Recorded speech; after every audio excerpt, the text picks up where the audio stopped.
The local economy news ചാനലിലേക്ക് ഏവർക്കും സ്വാഗതം. സെയിൽസ്മാൻമാരെ സഹായിക്കുന്ന ചില ടിപ്പുകളുമായിട്ടാണ് ഇന്ന് എത്തിയിരിക്കുന്നത്. സെയിൽസ് ചെയ്യുന്ന ഒരു വ്യക്തിക്ക് പ്രധാനപ്പെട്ട 7 ഗോൾഡൻ സ്റ്റെപ്പുകൾ നിങ്ങൾ നോക്കുകയാണെങ്കിൽ, നിങ്ങൾ പരീക്ഷിക്കുകയാണെങ്കിൽ, അത് ഉപയോഗിക്കുകയാണെങ്കിൽ നിങ്ങളുടെ സെയിൽസ് തീർച്ചയായിട്ടും 50% വർദ്ധിക്കും എന്ന കാര്യത്തിൽ യാതൊരുവിധ സംശയവുമില്ല. അങ്ങനെയുള്ള പ്രധാനപ്പെട്ട ഏറ്റവും ഗുണകരമായിട്ടുള്ള 7 ഗോൾഡൻ സ്റ്റെപ്പുകളെ കുറിച്ചാണ് ഇന്ന് നാം പരിശോധിക്കുന്നത്. ഒന്നാമത്തെ കാര്യമാണ് ഒരു കസ്റ്റമറിനെ കണ്ടെത്തുക, ശരിയായ കസ്റ്റമറിനെ കണ്ടെത്തുക എന്നുള്ളതാണ് ഇതുകൊണ്ട് ഉദ്ദേശിക്കുന്നത്.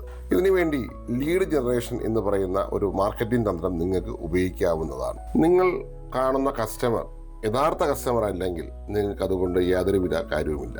അതായത് പ്രോസ്പെക്റ്റിനെ കണ്ടിട്ട് അത് നിങ്ങളുടെ കസ്റ്റമർ ആണെന്ന് തിരിച്ചറിയുന്ന ഒരു പ്രോസസ്സ് ഉണ്ട്. അത് ഏറ്റവും പ്രധാനപ്പെട്ടതാണ്. നിങ്ങൾ എല്ലാവരുടെ അടുത്ത് പോയിട്ട് ബളബള സംസാരിച്ചു കഴിഞ്ഞാൽ അത് സെയിൽസ് ആകില്ല. ശരിയായ കസ്റ്റമറിന് അടുത്ത് പോയി നിങ്ങളെ പ്രൊഡക്റ്റ് ആവശ്യമുള്ള, അല്ലെങ്കിൽ ആ പ്രൊഡക്റ്റ് എടുക്കാൻ താല്പര്യമുള്ള, അല്ലെങ്കിൽ ആ പ്രൊഡക്റ്റ് ഉപയോഗിച്ചാൽ ഉപയോഗമുള്ള അങ്ങനെയുള്ള ആൾക്കാരുടെ അടുത്തേക്ക് മാത്രമാണ് നിങ്ങളുടെ പ്രൊഡക്റ്റിനെ കുറിച്ച് സംസാരിക്കേണ്ടത്. ഇങ്ങനെയുള്ള കസ്റ്റമറിനെ കണ്ടെത്താനായിട്ട് നിങ്ങൾക്ക് നിങ്ങളുടെ പ്രൊഡക്റ്റിൻ്റെ പ്രാധാന്യത്തെക്കുറിച്ചുള്ള, അല്ലെങ്കിൽ പ്രൊഡക്റ്റിനെ കുറിച്ച് ഉപയോഗിക്കേണ്ട രീതിയെക്കുറിച്ച് ഓൺലൈൻ ക്യാമ്പയിൻ നിങ്ങൾക്ക് നടത്താവുന്നതാണ്. ഇങ്ങനെ പ്രൊഡക്റ്റിനെ കുറിച്ച് ജനങ്ങളെ അറിയിക്കുകയും നിങ്ങളുടെ പ്രൊഡക്റ്റിനെ കുറിച്ചുള്ള ഒരു അവയർനെസ് കൊടുത്ത് അങ്ങനെ കസ്റ്റമറിനെ നിങ്ങളുടെ അടുത്തേക്ക് കൊണ്ടെത്തിക്കുന്ന രീതിയാണ് ലീഡ് ജനറേഷൻ എന്ന് പറയുന്നത്.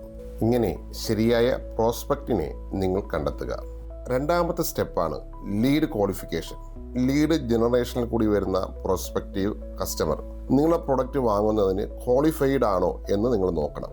അതായത് ഈ വരുന്ന ആളിന് ആവശ്യത്തിന് നിങ്ങളുടെ പ്രൊഡക്റ്റ് വാങ്ങാൻ വേണ്ടിയിട്ടുള്ള പണം, അതോറിറ്റി, ആവശ്യം, ടൈം എന്നിവയുണ്ടോ എന്ന് കണ്ടെത്തണം.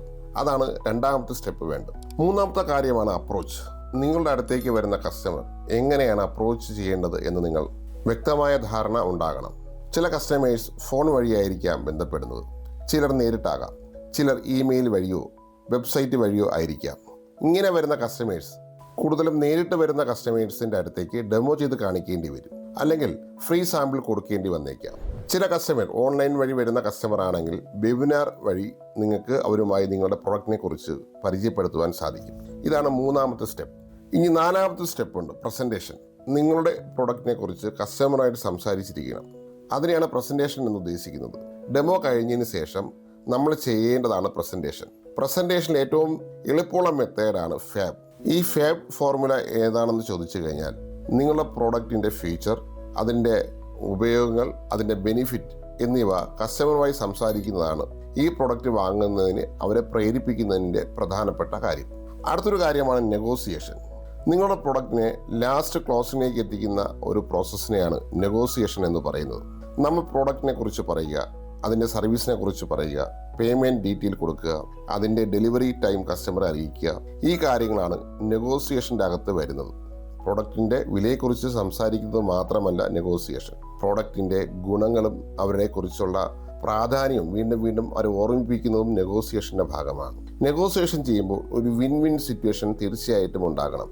നിങ്ങളുടെ പ്രൊഡക്റ്റ് വാങ്ങുന്നത് കൊണ്ട് കസ്റ്റമറിന് ഗുണവും നിങ്ങൾക്ക് സാമ്പത്തികമായ ലാഭവും തീർച്ചയായിട്ടും ഉണ്ടാകണം. ഒരിക്കലും പരസ്പരം പറ്റിച്ചുകൊണ്ടുള്ള ഒരു രീതി ആകരുത് എന്ന് സാരം. അടുത്തൊരു സ്റ്റെപ്പാണ് ക്ലോസിംഗ്. സെയിൽസിലെ ഏറ്റവും പ്രധാനപ്പെട്ട ഒരു ഭാഗമാണ് പ്രോഡക്റ്റ് ക്ലോസിംഗ്. പ്രോഡക്റ്റിൻ്റെ ബില്ലടിച്ചു കൊടുത്ത് പേയ്മെൻറ്റ് വാങ്ങി സാധനം എത്തിക്കുന്നതിനെയാണ് ക്ലോസിംഗ് എന്ന് പറയുന്നത്. ഇനി അതിൻ്റെ ഏറ്റവും അവസാനത്തെ സ്റ്റെപ്പാണ് ഫോളോ അപ്പ്.